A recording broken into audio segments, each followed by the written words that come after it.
When Walt Disney promised to produce a full-length animated film during the 1930s, people thought he was nuts. Chill out, guys. I wasn't talking about actual nuts. Hollywood just assumed Disney had gone mad. Most everyone's mad here. Of course, we know now that Snow White was a huge success and a remarkable achievement in cinema. In fact, at the 11th Academy Awards, the film won an honorary award as a significant screen innovation which has charmed millions and pioneered a great new entertainment field. Actress Shirley Temple presented Walt with 1 full-size Oscar and 7 miniature ones. Aren't you proud of it, Mr. Disney? I'm so proud, I think I'll bust. Besides proving that full-length animation was both possible and lucrative, it also highlighted the strengths of taking an already existing story, like a fairy tale, fable, or folklore, and retelling it with that unique Disney brand. Moving forward, Walt Disney Studios would greenlight films based on Bambi and Dumbo. Then, in 1939, Walt Disney purchased the rights to a series of stories he had already been quite fond of. For $10,000, they could now create films about Brer Rabbit, Brer Bear, Brer Fox, and the stories of Joel Chandler Harris. Now, 1939 also marks the beginning of World War II, which had a tremendous impact on everyone, including Walt Disney Studios. The European market was essentially cut off by Nazi blitzkrieg and would have a hefty financial impact on the studio. What's more, if history has taught us anything, it's that Nazis love picking fights with Mickey Mouse. In fact, Hitler believed Mickey was a degenerate tool of capitalism. After the commercial disappointments of Pinocchio and Fantasia, Disney needed a financial win, and he got it with his 4th feature-length animated film, Dumbo. Audiences fell in love with the flying elephant and his aviation coach, Timothy Mouse. Of course, these two weren't the only characters in the feature. Who could forget about the Choir of Crows? Over the years, this group has created a bit of controversy in regards to the film. But look at here. My. Why, this is most irregular. Well, I just can't believe my eyes. Some have criticized these characters, seeing them as racial stereotypes meant to resemble minstrel show culture, which tends to include white actors in blackface comedically portraying racial stereotypes. What's cooking around here? What's the good news? What's frying, boy? Ironically, the lead crow, Dandy, was voiced by a white actor imitating a Southern African-American dialect. According to the original model sheets, Dandy's OG name was meant to be Jim Crow, either after the controversial pre-war minstrel character or racial segregation laws of the 20th century. Either way, Disney chose to change the name during the 1950s. If you check out the film today on Disney+, you'll notice they even have a disclaimer that plays before the movie Dumbo. Other members of the Crow Choir adhere to a similar naming scheme as Snow White's friends, the Seven Dwarfs. In addition to a crow named Dopey, there are Specs, Deacon, and a robust raven appropriately named Fats. Actor James Baskett lent his voice to Fats, which, as far as I can tell, was Baskett's first work for Disney. His previous work included a number of musicals and B-movies.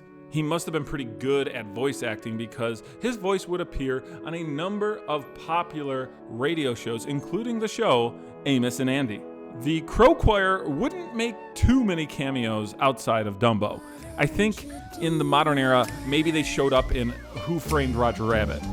Shortly after Dumbo was released in 1941, the attack on Pearl Harbor would force the United States to enter World War II. Walt Disney Studios shifted their attention to help support that effort. Walt was approached by the U.S. Services to produce several education and propaganda shorts. These military contracts would account for something like 93% of the studio's output and help Disney avoid bankruptcy during the war. That said, filming did start on a number of projects, including Song of the South. Unfortunately, the studio did not have the funds to produce a full-length animated production featuring Brer Rabbit, so instead, Disney settled for a live-action film with 3 animated segments. I think most film enthusiasts would agree that those segments are without a doubt the most interesting in the film. Some of the legendary Disney animators who worked on the film include Milt Kahl, Mark Davis, Ollie Johnson, Les Clark, Eric Larson, and John Lounsbury. So 6 of the 9 old men. Artist Mary Blair would also team up with Claude Coates as the 1-2 punch of backgrounds and color stylist. It's no wonder that each of these segments are visually outstanding. The animation segments were each adapted from the works of Joel Chandler Harris and include Brer Rabbit Earns $1 a Minute, Brer Rabbit and the Tar Baby, and finally, Brer Rabbit and His Laughing Place. What's a laughing place? That's just a secret place I knows about. Despite the whimsical nature of these segments, there are a few controversial items like, for example, the Tar Baby. During this segment, Brer Fox and Brer Bear assemble a short figure made out of tar in order to catch Brer Rabbit. The inspiration for this segment may go beyond Joel Chandler Harris's work, back to the African folktale of Anansi, the mischievous spider, and his attempts to capture a fairy with his gum baby. It's interesting how similar the 2 stories are. Just like Brer Rabbit, the fairy gets annoyed when the gum baby does not respond and winds up getting caught in a trap. What's more, if you were to look up the term tar baby in a dictionary, here's what you might find. A difficult problem that is only aggravated by attempts to solve it. The term has also developed a second, more derogatory meaning over time. Some have hijacked the term in order to demean African Americans. It's become a far more problematic bit of vocabulary. Just ask conservative politician Mitt Romney. He used the term tar baby as it was originally intended when referring to a challenging highway project in Boston and wound up the center of some controversy. John McCain did something similar when he was discussing divorce law back in 2007. It's probably one of those terms it's best to avoid entirely, at this point anyways.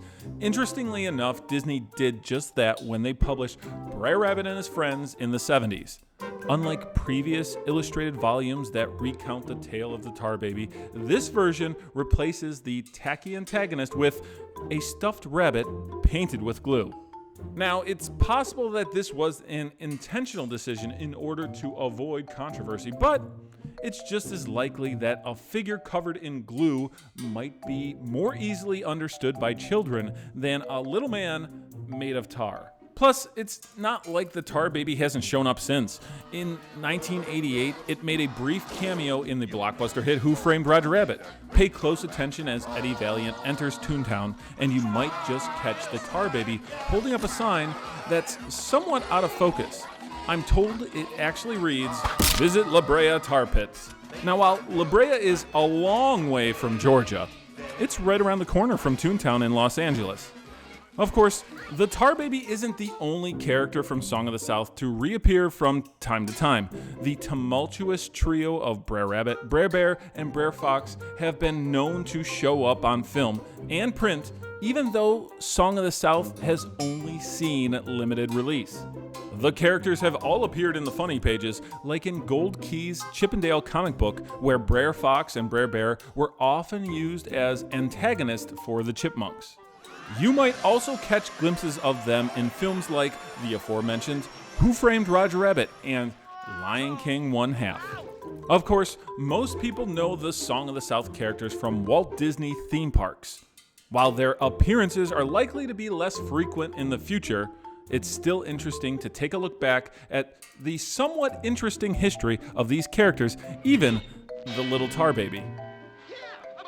With that in mind, our next episode of Details will reflect on actor James Baskett and his contributions to the film Song of the South, as well as the controversy surrounding the character of Uncle Remus. But for now, I'd like to discuss your thoughts on Song of the South. How did you first encounter characters like Brer Fox, Brer Bear, and Brer Rabbit? I always appreciate the insight of others as long as you can keep things civil in the comment section. Disney's Song of the South is a somewhat polarizing topic worth discussing as long as you don't get hostile. We've only just scratched the surface on this topic, so if you're looking to dig a bit deeper, I'll do my best to drop some links to some additional resources in the description of this video. Also, thank you for checking us out. Please do us a favor and click that like button, and don't forget to subscribe to Retro Spectrum so you don't miss a single episode of Details.